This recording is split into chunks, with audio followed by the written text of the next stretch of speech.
Hi everyone. So what we're going to do today is talk about setting up a reoccurring Zoom in your Canvas course. So this could be for meeting times, for office hours. What's nice about a reoccurring meeting is you still have a lot of control if you change your mind if you want to hold the meeting. But the advantage of doing it through your Canvas course is it puts those dates and times on their Canvas calendar, on their to-do list, and at the bottom of your syllabus area. So it's very noticeable to your students when you have office hours, when you have your class meeting time. So in your Canvas course, if you don't actually see your Zoom button yet, you do need to activate it. And to do this, you are just going to come into your Canvas course and click on Settings. And then you're going to click on the Navigation tab. And you'll end up finding Zoom in the lower level here. And you want to enable it so that it's in the top. And then there is a Save button down here at the bottom. So if you don't have your Zoom button, you need to take these steps first. Then you will see it will appear in your course menu. So if you click on it, you should see this interface load. If you do not see this interface load, it might mean one of two things. Number one, you do not have your F&M Zoom account activated yet, and that can be done by going to fnm.zoom.us and signing in. Or it might have another warning here for you to open this in a new window. If that's the case, and I think it's usually a Mac thing, that's totally okay. You're still gonna open up the same screen when you click on that button. So let's talk about creating, say, class meeting time. So to do this, you are gonna click in the upper right-hand corner, schedule a new meeting.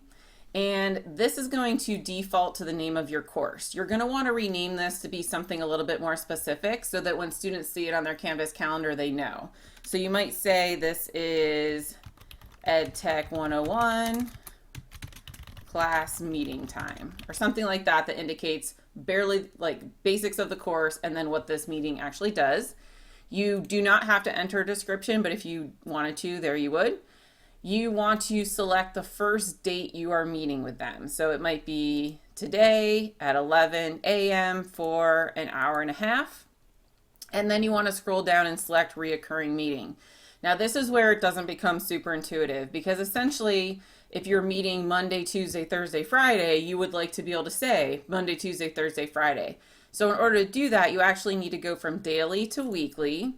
And then you're going to see the days of the week. So you're going to check off the days that you want to do.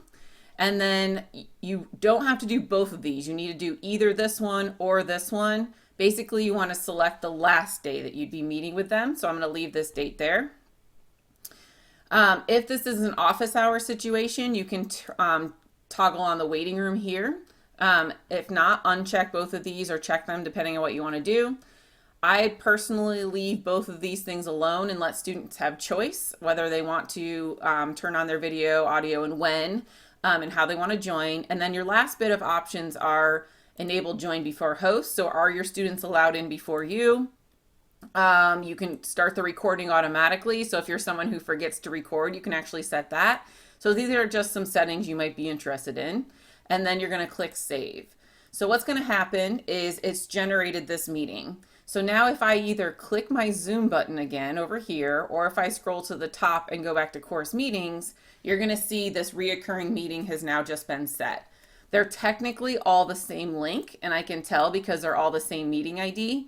Now you as an instructor, all you need to do to start your meeting is actually log into your course and click start over here. Students will also see the Zoom button in their course, and when they click on it, they will see the word join.